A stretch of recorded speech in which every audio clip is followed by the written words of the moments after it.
Es siempre un privilegio, es siempre un honor estar aquí al frente, poder expresarnos, ¿verdad? Tal vez no es lo que venga de nosotros, sino que lo que Dios ha puesto en nuestro corazón para poder enseñar, ¿verdad? Porque cada vez que uno de los predicadores que se para aquí al frente, también aprendemos, hermanos. No es que nosotros lo sepamos todo, no es que nosotros ya tenemos un alto conocimiento, sino que Dios nos utiliza y nosotros siempre estamos aprendiendo. Y no hay mejor manera de aprender que es enseñando. Así que vamos a poner esta meditación en las manos de Dios, hermanos, y quiero que oremos. Padre, Señor que estás en los cielos, te damos las gracias por tu gran amor, por tu gran misericordia, por tu infinita bondad, Señor, porque tú sabes que nosotros somos pecadores, Señor, de que te fallamos, que pecamos de vista, de pensamiento, de hecho y de omisión, que tú sabes que esta vieja naturaleza está inclinada a hacer el mal, siempre quiere deleitarse, Señor, en los deseos pecaminosos, pero nosotros sabemos, Señor, de que no hay pecado y que no hay nada ni nadie que nos pueda separar de tu amor que es en Cristo Jesús. Y todo eso es porque nosotros hemos puesto nuestra fe y nuestra confianza en ese maravilloso sacrificio, Señor. Y que gracias a eso es que nosotros hemos sido bendecidos con toda bendición espiritual en los lugares celestiales, Señor. Hemos sido adoptados, hemos sido declarados hijos tuyos, Padre Santo, solo por nuestra fe en Cristo Jesús, Señor. Te queremos pedir y te encomendamos este culto de principio a fin, Señor, que yo sea nada más un instrumento tuyo, Señor, que pongas palabras en mi boca a través del Espíritu Santo, Señor, para que nos enseñes en esta tarde, en esta noche, Señor, qué es lo que quieres que nosotros aprendamos de tu palabra, qué es lo que quieres que tú enseñarnos, Señor, y así poder aplicarlo en nuestro diario vivir como hijos tuyos que somos, porque sabemos de que a pesar de que tenemos la vieja naturaleza, también tenemos el Espíritu Santo que nos ha dado un poder de amor y de dominio propio, Señor, y que sabemos que sin ti nada somos, que nosotros siempre podemos recurrir a ti en cualquier momento, en cualquier instante, Señor, y que tú estás siempre ahí con cada uno de nosotros, Señor. En el nombre de Cristo Jesús te hemos orado. Amén y amén. Bueno, hermanos, vamos a ver si se acuerdan. ¿Se acuerdan de cuál era el mensaje? De la segunda parte del mensaje. ¿Cuál era el título del mensaje de la última predicación mía, ¿verdad? Mía, no de la predicación pasada, porque la predicación pasada era de Salmos, ¿verdad? No estuve entonces en la predicación. Entonces, vamos a ver si se acuerdan cuál era el título. O por lo menos díganme el libro, vaya. ¿De qué prediqué el libro? Y si no, pues puedo decir de que dejo mucho que desear como predicador, entonces porque no me prestan atención. De Efesios capítulo 1, muy bien. Ahora bien, en Efesios capítulo 1 hay muchas personas que, incluso a partir del versículo 3 hay un título en la Biblia. ¿Qué dice ese título?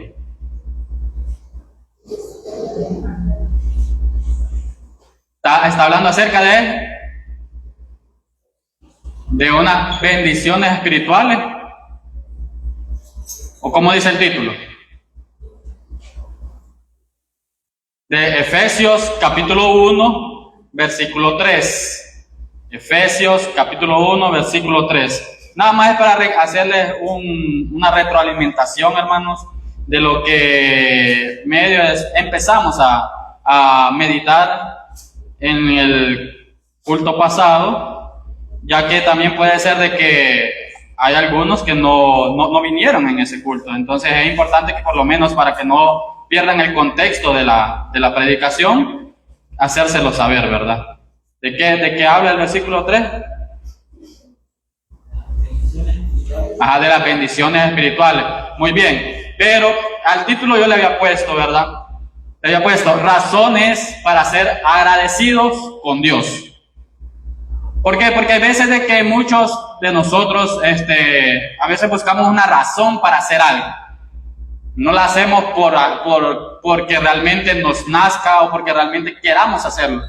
Entonces aquí hay 10 razones, o en el caso como la Biblia lo dice, bendiciones espirituales, hay 10 razones por las cuales yo estoy indagando y por las cuales uno puede ser agradecido con Dios. Son 10 hechos que nosotros tenemos que tener muy consciente de nuestra nueva realidad como hijos en Cristo Jesús. Y sabemos de que estas razones también son un motivo para ser agradecidos con Dios. La primera razón era que en el versículo 3 habla acerca de que nosotros hemos sido bendecidos espiritualmente en los lugares celestiales. Esa es la primera razón, que hemos sido bendecidos espiritualmente en los lugares celestiales. ¿No es maravilloso eso, hermanos? Amén. O sea, es algo que nada ni nadie nos puede quitar. ¿Por qué? Porque eso no lo tenemos aquí, hermanos. Dice Cristo que él se iba a ir para ir a preparar moradas. Entonces es algo que nada ni nadie nos puede arrebatar a nosotros. ¿Por qué? Porque tampoco depende de nosotros, sino que es por lo que Cristo hizo en la cruz del Calvario. Y vamos a ir viendo, la segunda razón es, vamos a ver, si se acuerdan de la segunda razón, que fue que nosotros fuimos escogidos, ¿Y será que fuimos escogidos por alguna obra que nosotros hicimos? No, fuimos escogidos porque pusimos nuestra fe en Cristo, ¿verdad? Estábamos hablando acerca de que no es que Él haya seleccionado a uno por uno y dijo, este va a ser salvo, este no va a ser salvo, este va a ser salvo y este no va a ser salvo.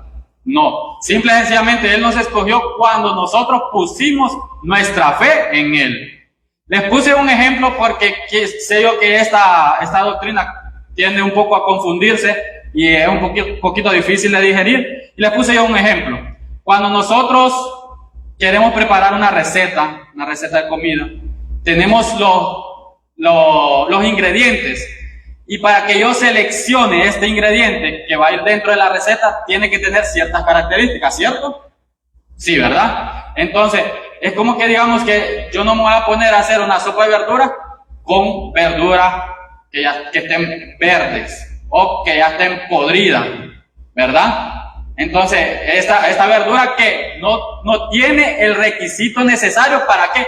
Para ser escogida. Entonces, de esa misma manera, ¿cuál fue el requisito que nosotros tenemos para que Dios nos escogiera?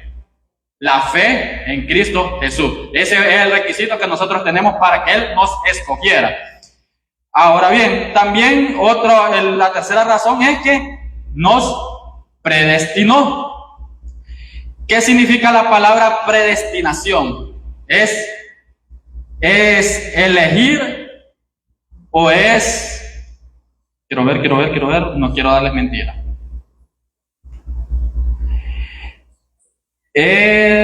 Vamos a ver, delinear o determinar de antemano. Eso significa la palabra predestinación. Delinear o determinar de antemano. Entonces, Dios, desde el momento en que nosotros decidimos poner nuestra fe y nuestra confianza en Cristo Jesús, en ese momento Él nos predestinó. O sea, quiero que pongamos bien en orden la cronología de los acontecimientos. Primero viene la fe y después viene de que nos escogió y nos predestinó. Ya vamos a ir hablando más profundamente adelante en el versículo 11, habla también acerca de eso. ¿Y qué más? ¿Qué otra razón vimos? Vimos que Él ¿qué más? Nos adoptó. Él nos adoptó. ¿Y cómo es que nosotros fuimos adoptados? ¿En qué familia nosotros estábamos antes? Estábamos en la familia de Satanás. Éramos enemigos de Dios. Pero era porque realmente, ¿qué sucedió anteriormente para que nosotros seamos familia de Satanás? O en el pasado hayamos sido familia de Satanás. Heredamos el pecado de Adán. Y desde el momento en que nosotros heredamos y que nacemos, ya nacemos en la familia de Satanás. Entonces, cuando nosotros ponemos nuestra fe y nuestra confianza en el Evangelio, ¿cuál es el Evangelio, hermanos? Que Cristo murió por nuestros pecados, que fue sepultado y resucitó al tercer día conforme a las Escrituras. Entonces, desde el momento que nosotros confiamos que ese sacrificio es suficiente, ahí Dios nos adoptó. Así como lo dice el versículo 5. Solo leámoslo nada más. Efesios 1:5. Dice, en amor, habiéndonos predestinado para ser adoptados hijos suyos por medio de Jesucristo, según el puro afecto de su voluntad. De su voluntad. Fue algo que nosotros ganamos. No, la última palabra lo dice, fue puro afecto de su voluntad. No es algo que nosotros hayamos hecho, hermanos. No es algo de que porque yo tenga algún título, porque yo tenga algún estudio, porque yo pertenezca a X familia.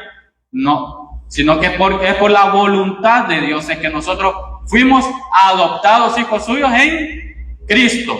Les hacía mención también acerca de esa preposición en. Nosotros cuando leemos la Biblia, hermanos, hay que ponerle cuidado a cada palabra. Cada palabra tiene su significado. Y en este caso, cada vez que dice la Biblia en Cristo, es porque nosotros nos identificamos con Cristo. Nos identificamos con su muerte, con su sepultura y con su resurrección. Esas fueron las cuatro razones que vimos la vez pasada. Bendecidos espiritualmente, escogidos, número 2, número 3, predestinados, número 4, adoptados. Ahora vamos a tratar de desarrollar las otras 6 razones que tengo en esta noche. Y vamos a seguir con la quinta razón, que Él nos aceptó. La quinta razón es que Él nos aceptó. ¿Cuántos de ustedes o cuántos alguna vez crecimos?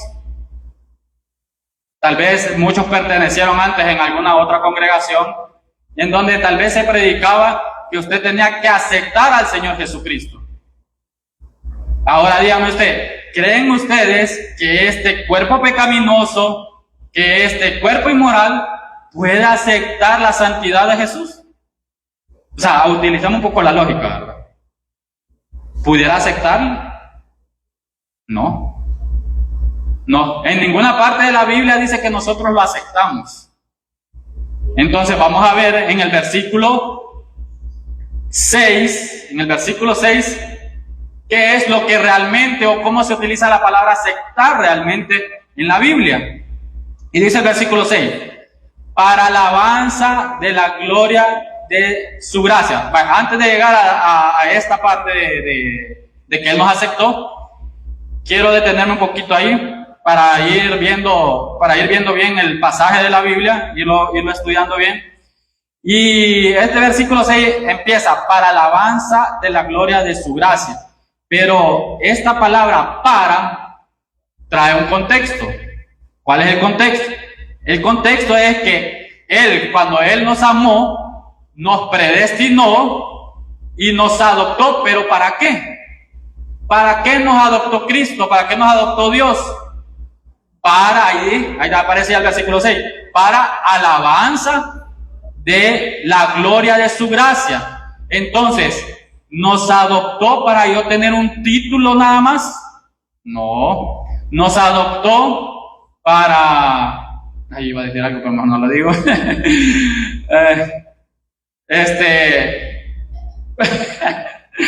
Nos adoptó para alabanza de su gloria, hermanos. Es porque, quieras o no, todo lo que nosotros hacemos como hijos de Él representa la gloria de Dios. Hay muchas veces de que nos preguntamos a nosotros, ¿y por qué me pasa esto? ¿Que por qué estoy viviendo esto? Entonces, y esas ocasiones es cuando más la gloria de Dios se manifiesta en nuestra vida. ¿Por qué? Porque a diferencia de un inconverso, ¿qué es lo que hace?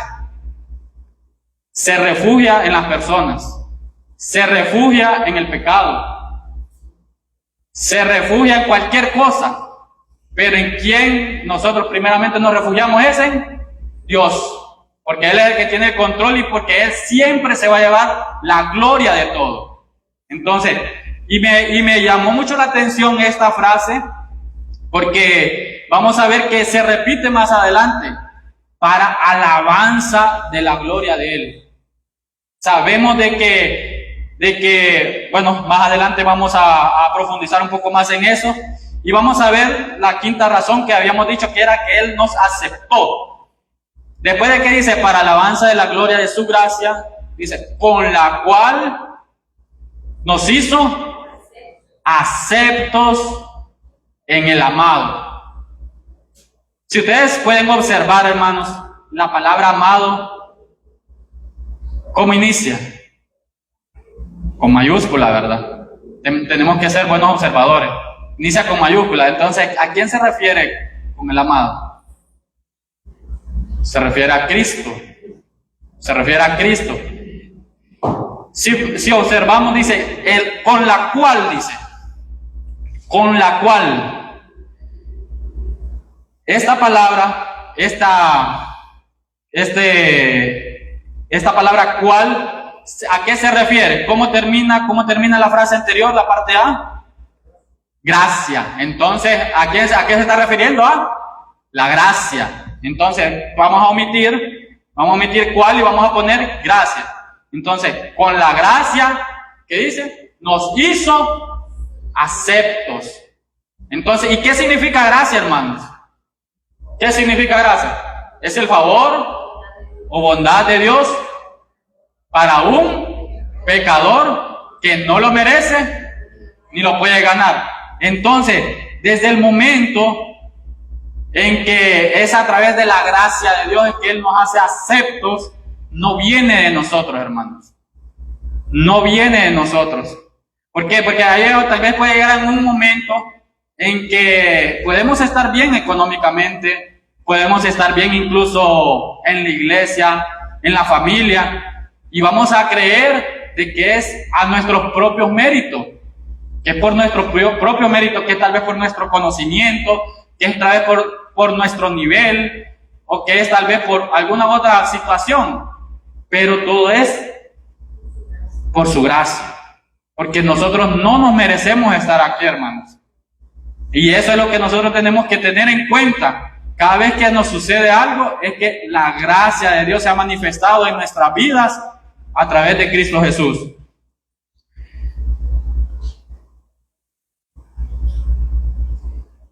Dice, también vemos que es a través de su gracia, ¿y por qué es que Él nos hace aceptos en el amado? Nos podemos preguntar por qué.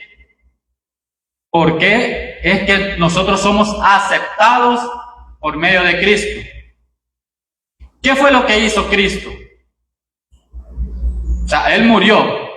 ¿Y qué sucedió cuando Él murió? ¿Con qué cargó Él en su muerte? Cargó con todos nuestros pecados. Y también cuando Él estaba en vida, ¿cumplió o no cumplió con la justicia que Dios requería? ¿Sí o no? Sí. Entonces, ¿qué quiere decir? Que esa justicia se nos imputó, o sea, se nos otorgó a nosotros. Entonces, por eso es que Dios ahora no nos mira a nosotros, no mira a Carlos Giovanni, no mira a Israel Bonilla, no mira a Giancarlo Contreras. No, Él mira ¿a quién? A Cristo. Entonces, no mira ninguno de nuestros pecados. Puede ser de que tal vez para venir aquí algún loco nos atravesó en el camino, en el carro, y casi sacamos la caja de lustre. Pero ya Dios ya sabía eso de antemano. Y ya no mira ese pecado para culparnos, sino que mira a Cristo de que Él cumplió toda la ley. ¿A dónde? ¿Y a dónde fue depositada? En la cruz. Entonces, por eso es que Él nos ha aceptado. No nosotros lo aceptamos, hermano. Él nos aceptó. Esa es la quinta razón. Vamos a seguir. La sexta razón es que Él nos dio el perdón de pecados. Nos dio el perdón de pecados. Vamos a leer el versículo 7. Y dice, en quien tenemos redención por su sangre. Aquí vamos a hacer aquí una pausa. En quien tenemos redención por su sangre. Siguiendo, cuando se refiere a la palabra quién, ya sabemos de quién estaba hablando. De Jesucristo. Y lo podemos notar también cuando dice redención por su sangre. ¿Qué significa la palabra redención? Pagar un precio. Pagar un precio. Eso significa la palabra redención. El término usado aquí se refiere al pago que Dios hizo, al rescate requerido para dejar en libertad a una persona esclavizada. ¿Cómo estábamos nosotros antes, hermanos? Estábamos muertos en delitos y pecados. Entonces eso quiere decir que éramos esclavos del pecado. Antes que nosotros solo teníamos la vieja naturaleza, nada más pensábamos en pecar. Entonces éramos esclavos del pecado. Entonces vino Dios, preparó un plan perfecto, hizo que se derramara la sangre preciosa de Cristo. Y esa sangre preciosa, ¿qué fue lo que hizo? Nos redimió una vez, solo una vez, hermano. No, una vez y para siempre, dice en hebreo. Fue una vez y para siempre. ¿Por qué? Porque si nos vamos a la historia, nos vamos a cómo Dios trataba al pueblo de Israel, ¿qué fue lo que Dios le exigió al pueblo de Israel? Para poder cubrir sus pecados. Era que tenía que sacrificar un cordero. Pero eso tenían que hacerlo continuamente. ¿Por qué? Porque ese cordero nada más cubría, pero no pagaba en totalidad sus pecados. Entonces necesitábamos un cordero perfecto, y ese es Cristo. Entonces ya sabemos qué significa la palabra redención por su sangre. Vemos de que el versículo sigue. En quien tenemos redención por su sangre, ¿el qué? El que obtuvimos gracias a eso. El perdón de pecados. El perdón de pecados según las riquezas de su gracia, dice. El perdón de pecados. Gracias a esta redención o a este pago, es que cada uno de nosotros pudimos obtener el perdón de pecados. ¿Por qué? Porque solo Dios es el único capaz de otorgar el perdón de pecados, nadie más. Nosotros no podemos hacer algo para ganarnos el perdón de pecados. Porque tiene que haber un sacrificio para eso. Tiene que haber un sacrificio. Entonces, ¿se recuerdan ustedes de que a Cristo se le tachaba porque Él decía, tus pecados te son perdonados? ¿Y por qué? O sea, Él ya sabía en su omnisciencia de que Él iba a morir y que su sangre iba a ser suficiente para pagar y perdonar todos los pecados. Y por eso que Él tenía la autoridad para decir, tus pecados te son perdonados. Y a pesar de eso, la gente todavía no entendía ni por qué Cristo anduvo con ellos. Entonces podemos observar que el perdón de pecados también se menciona vamos a ir a Colosenses 2:13. Vayamos a Colosenses 2:13. Colosenses 2, capítulo 2, versículo 13. Y dice, y a vosotros, dice, oigan, estando muertos en pecados y en la incircuncisión de vuestra carne, os dio vida juntamente con Cristo, perdonándoos todos los pecados. Entonces, ¿nos perdonó unos pecados? Todos. Nos perdonó hasta el momento en que creímos y ya después no nos perdonó. Pago completo. ¿Por qué? Porque hay muchas personas que creen de que nada más me perdonó hasta el momento en que creí. Pero ya de aquí en adelante ya tengo que seguir perseverando. ¿Verdad? Y no, la Biblia no dice eso, en ningún momento lo dice. Dice que perdonándoos todos los pecados. No dice ni los pecados pasados, sino que dice todos Todos son todos, hermanos. Vamos a ir a Hechos 13. Busquen Hechos capítulo 13. Hechos capítulo 13, versículos 38 y 39.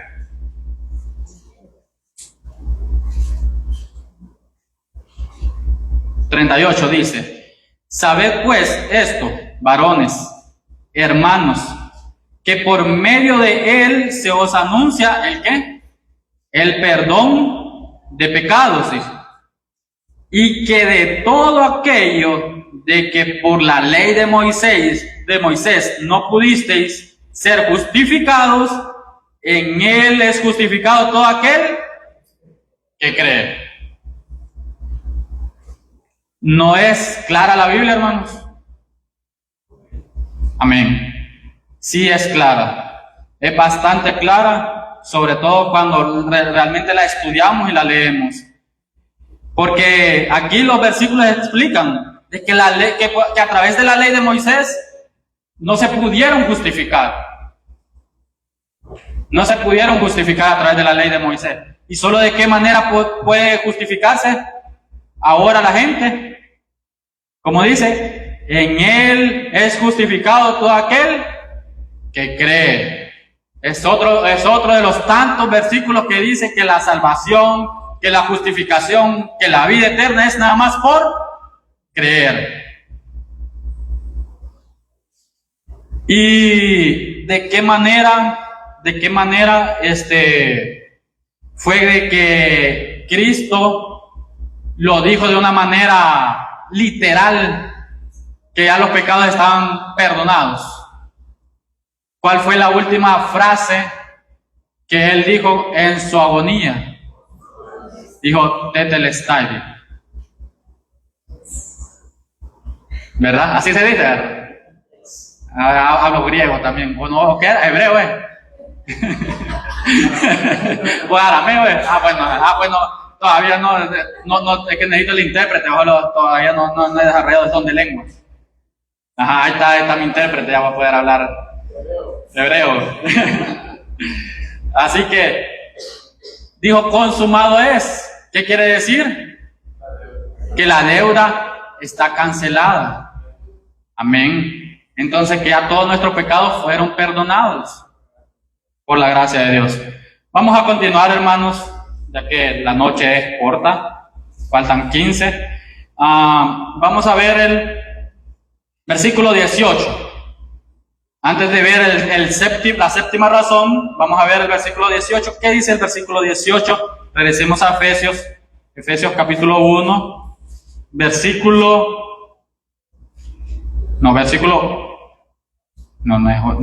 es 8, es versículo 18. Me estoy emocionando. Versículo 8 dice que hizo sobreabundar, refiriéndose a la gracia. Recuerden cómo termina el versículo anterior, termina la riqueza de su gracia, de allí que hizo sobreabundar. ¿El que sobreabundó? La gracia, para con nosotros en toda sabiduría e inteligencia.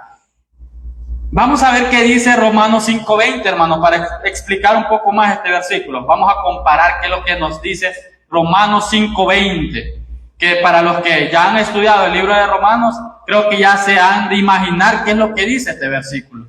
Romanos 5, versículo 20.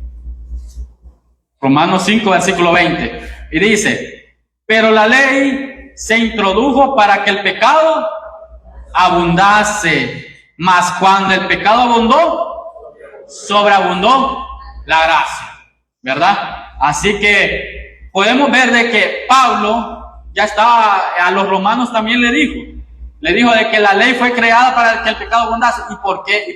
Pero hermanos, si la ley castiga el pecado, ¿cómo es que el pecado abundó? Porque la ley es un ayo que nos llevaba a Cristo. Entonces, y era lo que nos decía, sí y no, sí y no. Antes de la ley no había ¿cómo le puedo decir? Como una condena hacia la maldad. Más bien había como una ley moral antes de que se ejecutara la ley como tal. antes de que Dios la diera. Entonces, cuando conocimos la ley, dice Pablo, conocí el pecado. ¿Por qué? Porque si la ley me dijera, no adulterarás, yo no supiera acerca del adulterio. ¿Verdad que así dice Pablo? Entonces por eso es de que cuando la ley lo que vino a hacer fue a que abundase el pecado, porque fue el conocimiento para el pecado. Señala el pecado, exacto. La ley señala el pecado. Pero ¿qué sucedió? Cuando abundó la ley, sobreabundó la gracia. ¿Por qué sobreabundó la gracia? Porque es algo que no tiene comparación. Es algo que incluso en nuestra lógica humana, si nosotros somos conscientes, sabemos de que merecemos ir al lago de infierno. Lo merecemos. Pero ahí es donde entra la gracia de Dios. Por eso que sobreabundó. Porque es algo que nosotros no nos merecemos. Porque todos nos portamos mal. Todos mentimos. Todos fallamos en algún momento. Pero es ahí donde entra la gracia de Dios. Es ahí donde se manifiesta. Y eso es lo bonito, hermano. De que la gracia se ha manifestado hoy en día.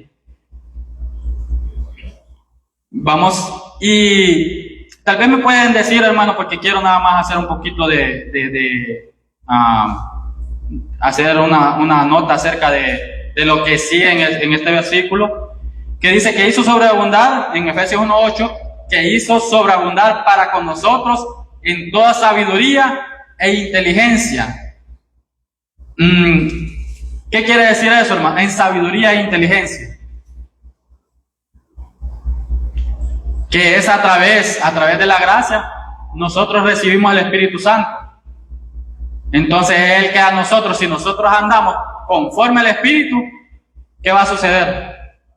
Vamos a poder tomar buenas decisiones. Vamos a poder ser sabios. ¿Verdad? Entonces, saber decir las cosas. ¿Y qué es lo que sucede?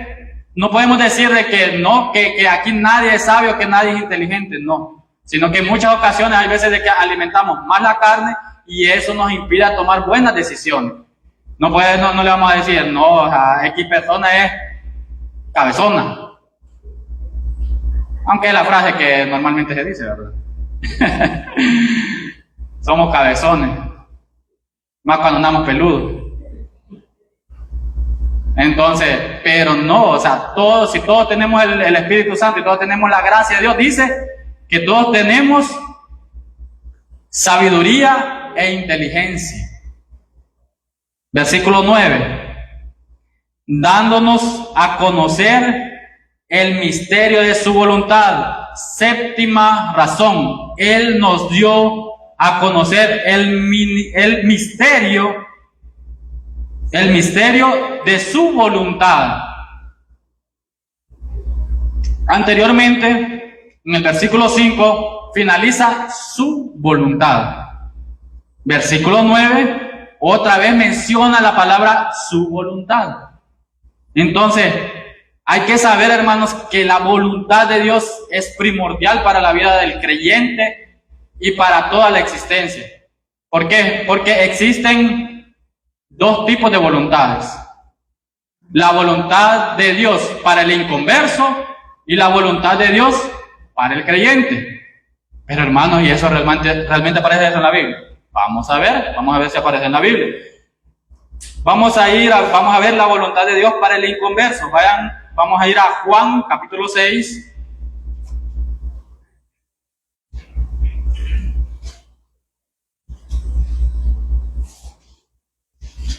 Juan capítulo 6, versículo 38 al... Quiero ver... 38 al 40. Y dice: porque he descendido del cielo no para hacer mi voluntad, dice, sino la voluntad del que me envió. Entonces ya está hablando acerca de la voluntad de ¿quién? De Dios. Vamos al 39. Y esta es la voluntad del Padre, el que me envió, que todo lo que me diere no pierda yo nada, dice, sino que lo resucite en el día postrero. Vamos a hacer un paréntesis allí, hermano, antes de llegar al 40. Dice de que la voluntad de Dios es de que todo lo que le da a Cristo, ¿qué va a suceder? ¿Lo va a resucitar él? ¿Es esa una promesa, sí o no? Sí, amén. Es una promesa, hermano. Y eso significa que todos los que estamos en Cristo, sí o sí vamos a resucitar en el día postrero. Vamos a ver el versículo 40. Vale, dice, miren, aquí está. Y esta es la voluntad del que me ha enviado, que todo aquel que ve al Hijo y cree en Él tenga vida eterna, y yo lo resucitaré en el día postrero. Entonces, ¿cuál es la voluntad para el inconverso, hermanos? Que crea, que ponga la fe y la confianza en Cristo Jesús. Esa es la voluntad para el inconverso. Ahora vamos a ver la voluntad de Dios para el creyente. Y para eso vamos a ir a 1 Tesalonicenses, capítulo 4. 1 de Tesalonicenses.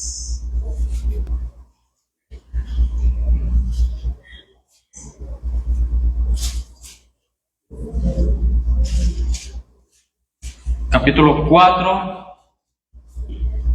versículo 3. Vamos a empezar a leer desde el 3, hermanos. Vamos a leer así de corridito.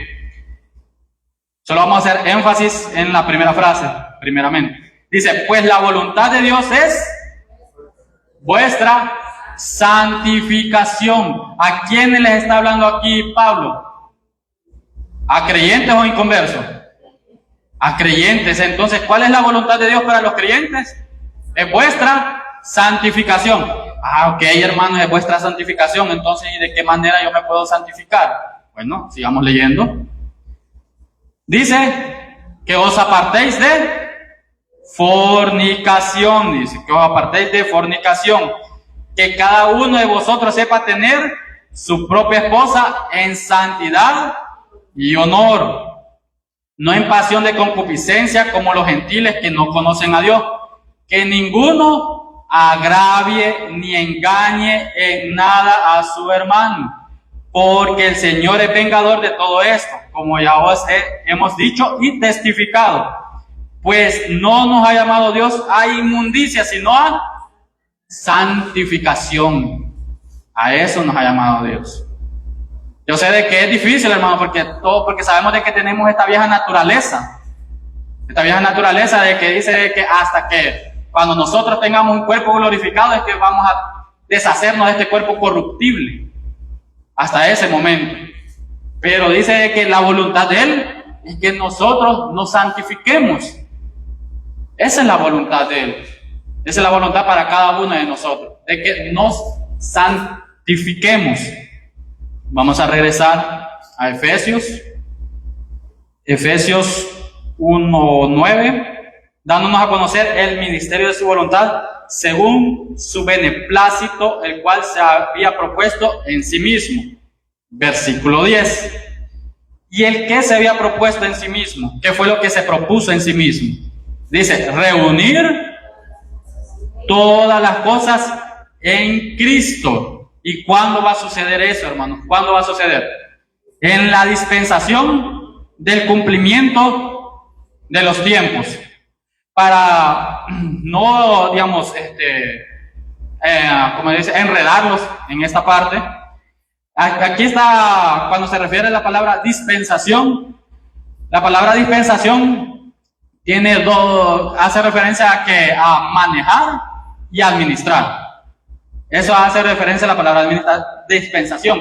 Pero, en este caso, la dispensación de los tiempos, el cumplimiento de los tiempos, se refiere al gran milenio. ¿Por qué? Porque más adelante vemos que dice, así que las que están en los cielos, como las que están en la tierra. ¿Y cuáles son, por decirlo así, las cosas que están en Cristo? ¿Cuáles serían?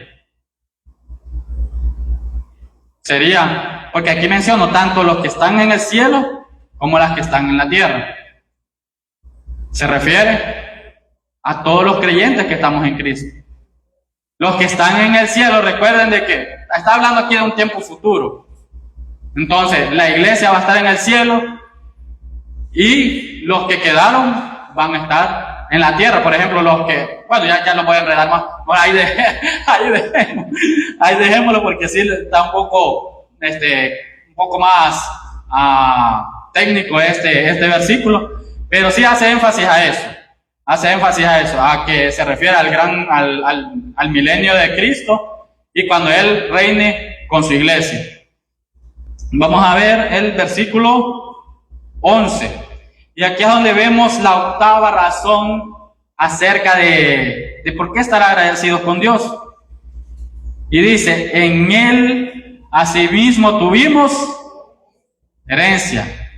Entonces quiere decir que somos herederos. Somos herederos. La fuente de la herencia. ¿Quién es la fuente de nuestra herencia? Es Jesucristo. Jesucristo es la fuente de nuestra herencia divina, porque gracias a que nosotros, de igual manera, desde el momento en que pusimos la fe, suceden un montón de cosas, hermanos, en nuestra vida espiritual, cuando nosotros ponemos la fe, que a veces nosotros desconocemos el montón de cosas, las muchas promesas que Dios nos ha dado, y solo es a través de su palabra que nosotros podemos llegar a conocer eso. Y esta es una de las cosas que Él nos hizo herederos. Y si usted se fija, dice, en Él asimismo tuvimos herencia. Vamos a ver. Pregunta de examen.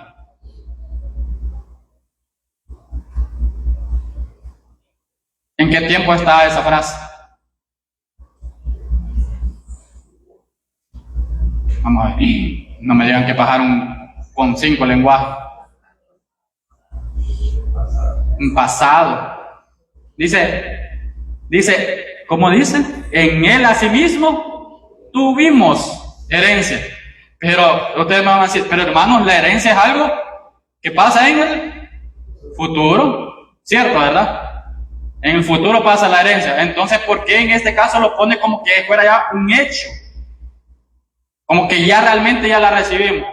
Porque imagínense, ustedes pueden decir, bueno, va a decir la hermana Tania, mi mamá me va a heredar tantas cosas, va a decir ella feliz ahí que le va a heredar todo lo de la abuela.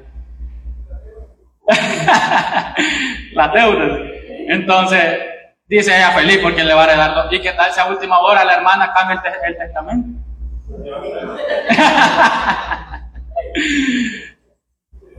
Entonces, ella no puede estar segura, ¿verdad? De que va a recibir herencia, ¿verdad?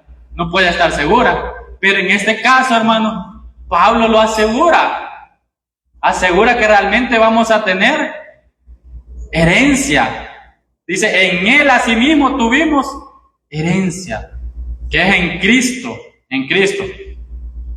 Dice, vamos a seguir con el versículo, en el versículo 11, habiendo sido predestinados. Aquí nos vamos a detener un poco. Se menciona de nuevo la predestinación. Predestinados conforme al propósito del que hace todas las cosas según el designio de su voluntad. Antes de que la tierra, hermanos, fuera formada, ya Dios era un Dios soberano. Ya era un Dios omnipotente. Entonces, Él, en su soberanía, Él ya había determinado de antemano que un pecador, por muy pecador que sea, pero si ponía la confianza en Cristo, se iba a salvar. Esa es la predestinación, hermano. Eso es de que ya Dios nos predestinó, porque Él ya había preparado un plan perfecto para los pecadores, para toda la humanidad, porque somos una raza caída. Necesitábamos un Salvador y muchas personas afuera Muchas personas que están viendo necesitan un Salvador. Y es nada más Cristo Jesús. Novena razón. Déjame terminar primero. Novena razón. Nos hizo para alabanza de su gloria. ¿Qué dice el versículo 12? A fin, dice, de que seamos alabanza de su gloria. Se pueden observar de que otra vez se menciona para alabanza de su gloria. ¿Qué quiere decir esto, hermanos? Que la Biblia y Pablo están enfatizando en que la gloria no se la tiene que llevar el hombre en ningún momento.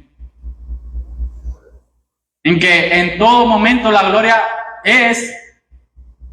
era y será para Dios. Y dice para alabanza. El hermano Gabriel predicó acerca de eso, de la alabanza. Sí, ¿verdad? Predicó acerca de la alabanza. Y incluso yo escuchando la predicación, ya dije, no, voy a ver si un día predico acerca de la alabanza y de la adoración. Digo. Porque sí, a muchos confundimos de que la alabanza nada más es solo cantar. Entonces esa es parte de la alabanza. Pero nosotros alabamos a Dios en cada acción que nosotros hacemos. La alabanza es darle gloria y honra a Dios. Lo honramos a través de nuestras acciones, a través de cómo somos con los demás, a través del mensaje que llevamos a las personas. Entonces, de esa manera nosotros damos alabanza a Dios. Y si podemos observar, hermanos, otra vez en el versículo 14, al final, ¿cuál es la última frase que dice? Para alabanza de su gloria. Ya vamos a ver por qué dice otra vez para alabanza de su gloria. Porque estamos viendo de que la primera vez que lo mencionó fue porque fuimos predestinados y adoptados para alabanza de su gloria. En este caso, otra vez vuelve a hablar de la predestinación y habla de que somos herederos para alabanza de su gloria. Y ahora vamos a ver la última razón es, versículo 12, es que fuimos sellados con el Espíritu Santo. Y dice el versículo 12, a fin de que seamos para alabanza de su gloria nosotros los que primeramente esperábamos en Cristo. En él, versículo 3, en él también vosotros, habiendo oído la palabra de verdad. ¿Y cuál es la palabra de verdad? El evangelio de vuestra salvación, y habiendo creído en él, fuisteis sellados con el Espíritu Santo de la promesa. Ok. Dice, veamos el orden. Primero hay que oír. ¿El que hay que oír? La palabra de verdad, que es el evangelio. Ya sabemos, ya conocemos lo que es el evangelio. Después dice, después de haber oído el evangelio, ¿qué hay que hacer? Creer, ¿verdad? Entonces, y media vez nosotros, después de que nosotros creímos, ¿qué sucede? Fuimos sellados. ¿El versículo menciona que hay que bautizarse para ser sellados por el Espíritu? No. ¿Menciona que hay que pasar al frente del púlpito para hacer una oración? No. ¿Menciona que hay que aceptar a Cristo en mi corazón? No. ¿Menciona que tengo que hacer el 10% porque Cristo ya hizo el 90%? No. No menciona ninguna de esas cosas. El único requisito para que nosotros hayamos sido sellados por el Espíritu Santo es haber creído. Nada más, sin agregarle y sin quitarle. Nada más. Haber sido ¿Y qué implica, hermanos? ¿Qué implica haber sido sellados? ¿Qué implica haber sido sellados con el Espíritu Santo? Pablo hace esta referencia acerca de haber sido sellados porque el sello es una manera oficial de identificación que se colocaba en las cartas, contratos u otros documentos. Si ustedes se fijan, todas las empresas que están realmente legales, que están bien registradas y todo, todas tienen su sello. ¿Sí o no? Sí. Entonces, eso da a entender de que este sello tiene ciertas verdades primordiales. Primera verdad, que un sello da seguridad. Da seguridad. Seguridad de que realmente es cierto, ¿verdad? En nuestro caso, en la salvación, ¿cómo aplicamos esta seguridad? De que ya que nosotros tenemos el Espíritu Santo, realmente vamos a ser resucitados en el día postrero. Esa es la seguridad que nosotros tenemos, el Espíritu Santo. Segunda verdad, y es que un sello otorga autenticidad. Autenticidad.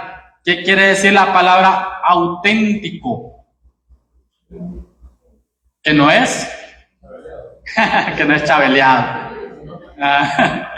En buen salvadoreño, que no es chabeleado, ¿verdad? Entonces, que es verídico, que es real, ¿verdad? Entonces, eso es lo que nos otorga a nosotros el Espíritu Santo. Que la salvación es real en nosotros. Que es algo que sucedió y que el Espíritu Santo ya mora dentro de nosotros. Tercera verdad. Un sello hace constar propiedad. Propiedad. Si un documento, digamos, de alguna compra-venta, de alguna casa, no lleva su sello, ¿es válido? ¿Tiene propiedad ese documento? No. Entonces, también el sello me hace constar a mí que ya es de mi propiedad. Entonces, ¿qué quiere decir eso? Que nosotros no nos pertenecemos. Somos propiedad de Cristo. ¿Y cuál es el sello? El Espíritu Santo. Esa es la propiedad que Dios tiene con nosotros. Cuarta verdad es autoridad. Media vez usted tenga un documento con el sello, le da la autoridad a usted para hacer lo que quiera con ese documento. Puede hacer lo que quiera, porque el sello le da la autoridad a usted de que es suyo y que usted puede hacer lo que quiera con él. Entonces, si nosotros en la salvación, ¿a qué hace referencia esta autoridad? Que nosotros con el Espíritu Santo, Dios tiene autoridad sobre nosotros. Y la última, para terminar, es que a través de un sello también se da a entender que la transacción ya está hecha o completada. Así como lo dijimos, como dijo Cristo, consumado es. Entonces, desde el momento en que ya el Espíritu Santo vino a morar en nosotros, quiere decir que ya todo fue hecho, que todos mis pecados fueron pagados, que ya la transacción fue completada. No es de que estaban pidiendo $100 y solo me mandaron 99, todavía le falta uno.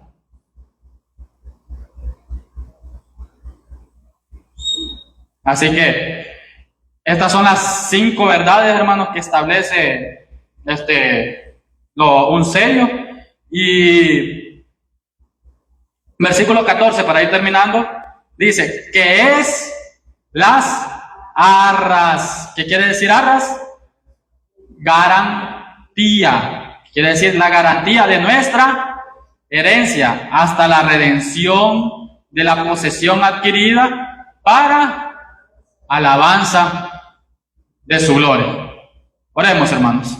Padre, Señor, que estás en los cielos, te damos las gracias por tu gran amor, Señor, porque sabemos, Padre Santo, que nosotros somos inmerecedores de que